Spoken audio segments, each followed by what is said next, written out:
দর্শক, ভারতীয় গণমাধ্যম নর্থ ইস্ট নিউজ একটা মারাত্মক খবর দিয়েছে। তারা খবরে বলার চেষ্টা করছে প্রধান উপদেষ্টার একজন বিশেষ সহকারী তিনি বেশ কিছুদিনের ছুটি নিয়ে বিদেশ সফরে গিয়েছেন, কিন্তু ছুটির মেয়াদ শেষ হলেও তিনি আর কাজে যোগ দেননি। এরকম ভয়াবহ তথ্য তারা দিচ্ছে। এই তথ্যটা যদি সঠিক হয় তাহলে কেন এই ঘটনা ঘটছে? তিনি কি তাহলে আর সরকারে যোগ দিচ্ছেন না, কিংবা তিনি কি আর দেশে ফিরছেন না? এরকম আশঙ্কা কি করার কোনো কারণ রয়েছে কিংবা বাস্তবতা রয়েছে? চলুন একটু খুঁজে দেখি কি বলতে চাইছে নর্থ ইস্ট নিউজ, কার সম্পর্কে বলতে চাইছে এবং কেন এই খবরটা বের হয়ে আসলো, যেখানে নর্থ ইস্ট নিউজ ওই বিশেষ সহকারীর পাসপোর্ট নাম্বার, এমনকি তার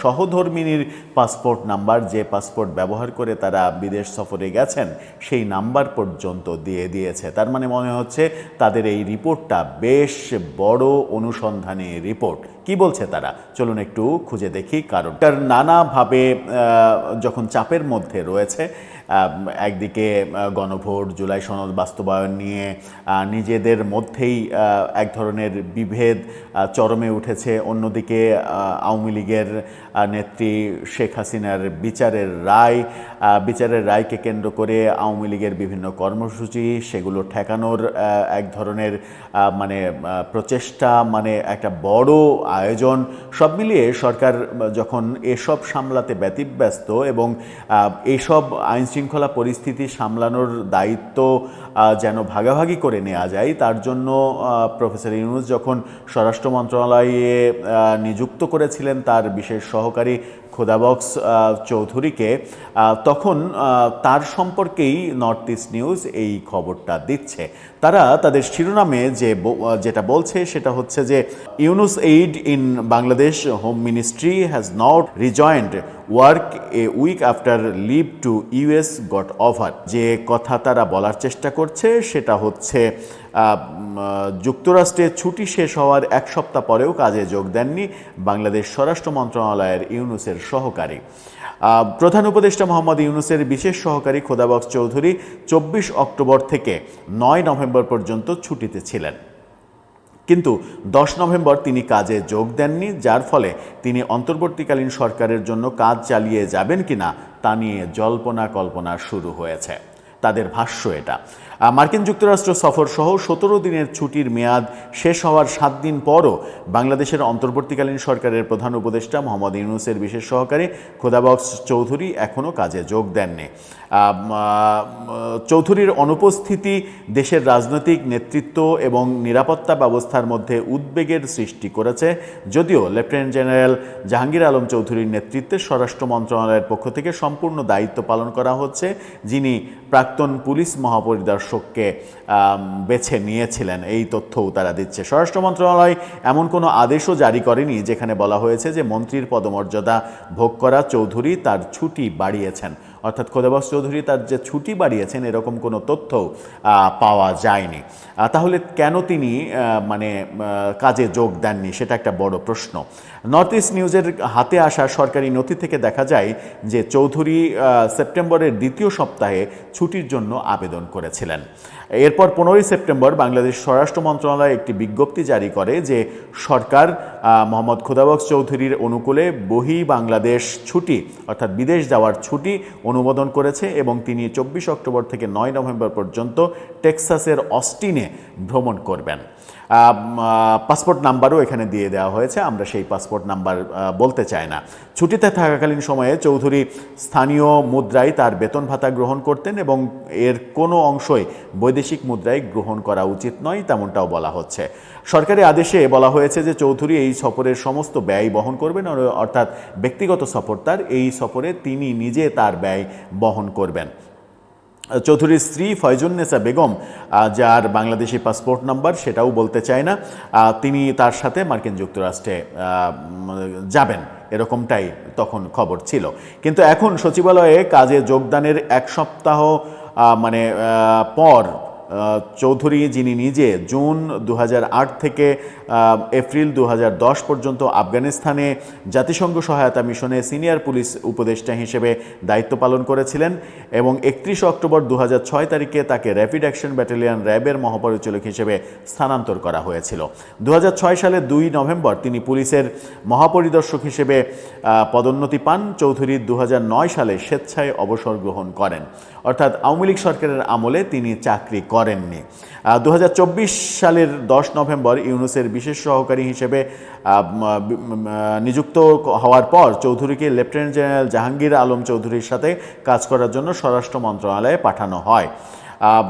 এর আগে 20 অক্টোবর 73 বছর বয়সী খোদাবক্স চৌধুরীর স্বরাষ্ট্র মন্ত্রণালয়ের উপর নানা অভিযোগের কথা বলেছে। এই অভিযোগের ব্যাপারগুলো নর্থ ইস্ট নিউজে যে ব্যাপারগুলো বলছে, সেখানে স্বরাষ্ট্র মন্ত্রণালয়ের বিভিন্ন ব্যাপারে নিয়ন্ত্রণ নেওয়া, সেনাবাহিনীর বিভিন্ন ব্যাপারে হস্তক্ষেপ করা সহ বহু অভিযোগের কথা তারা বলছে যে অনেক অভিযোগ তার বিরুদ্ধে রয়েছে, যেগুলো উল্লেখ করতে চাই না কারণ সেগুলো একেবারে রাষ্ট্রীয় সেন্সিটিভ ব্যাপার। সেই সেন্সিটিভ ব্যাপার আমরা আলোচনা করে ব্যাপারটাকে উস্কে দিতে চায় না। নর্থ ইস্ট নিউজ যেটা বলছে যে খোদাবক্স চৌধুরীর ব্যাপারে বহু অভিযোগ রয়েছে, এই অভিযোগের কথা তারা বলছে। আমরা জানি না সেটা সত্য কি মিথ্যা, যেহেতু নিশ্চিত নয় সেহেতু এই সেন্সিটিভ ব্যাপারটা নিয়ে আলোচনা করতে চাই না। কিন্তু মোদ্দা কথা, নর্থ ইস্ট নিউজ দাবি করছে যে খোদাবক্স চৌধুরী 9 নভেম্বর তার ছুটি শেষ হলেও 24 অক্টোবর থেকে 9 নভেম্বর পর্যন্ত ছুটি, সেই ছুটি শেষ হলেও তিনি আজকে যখন 16ই নভেম্বর 7 দিন পার হয়ে যাওয়ার পরেও তিনি কাজে যোগ দেননি। এর রহস্য তাহলে কি?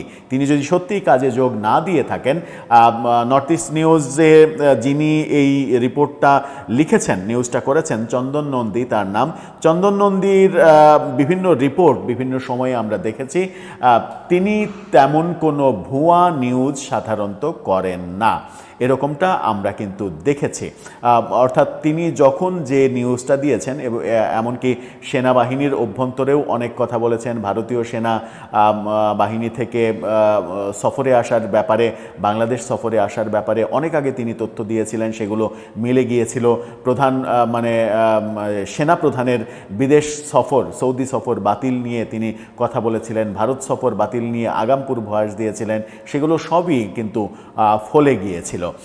সম্প্রতি তিনি নিরাপত্তা উপদেষ্টা ডক্টর খলিলের ভারত যাত্রা নিয়েও একটা রিপোর্ট করেছেন, সেটাও মোটামুটি বাংলাদেশ সরকার থেকে কোনো ধরনের কোনো প্রতিবাদ জানানো হয়নি। তিনি যে ভারত সফর করছেন 19 তারিখে, এটা এখন মোটামুটি বোঝাই যাচ্ছে।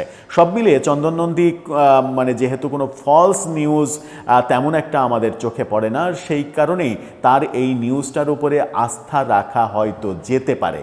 তাহলে যদি আস্থা রাখি এই নিউজটার উপরে, তাহলে প্রশ্ন জাগে যে প্রধান উপদেষ্টার এই স্বরাষ্ট্র মন্ত্রণালয় সংক্রান্ত বিশেষ সহকারী, যিনি কিনা মন্ত্রীর সমমর্যাদার অর্থাৎ উপদেষ্টা সমমর্যাদার, তিনি কেন কাজে যোগ দিচ্ছেন না?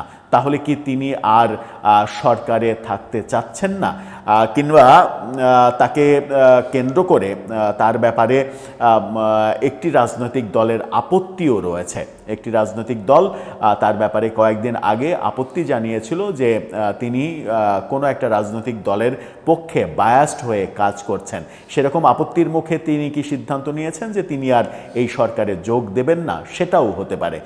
কোনটা আসল ঘটনা সেটা হয়তো সরকার থেকে একেবারে পরিষ্কার করে জানানো হবে না। তবে তিনি যদি কাজে যোগ না দেন, তার জায়গাটা যদি ফাঁকা হয়ে যায়, তাহলে হয়তো সরকারের পক্ষ থেকে কোনো না কোনোভাবে একটা ইনফরমেশন পাওয়া যাবে যে খোদাবক্স চৌধুরী আর কাজে নেই।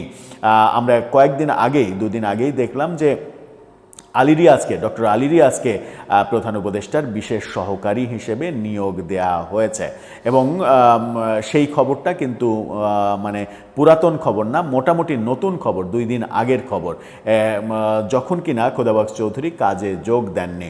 9 তারিখে ছুটি শেষ, 10 তারিখে তার কাজে যোগ দেওয়ার কথা।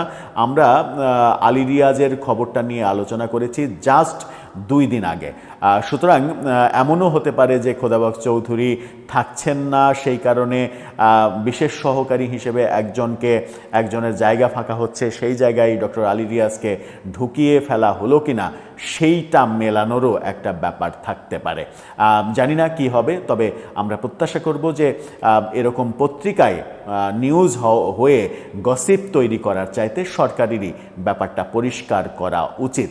অনেকে হয়তো সরকারের সমালোচকরা অনেকে হয়তো বলবেন যে খোদাবক্ত চৌধুরী আগে থেকেই সেফ এক্সিটের পথ বেছে নিলেন কিনা।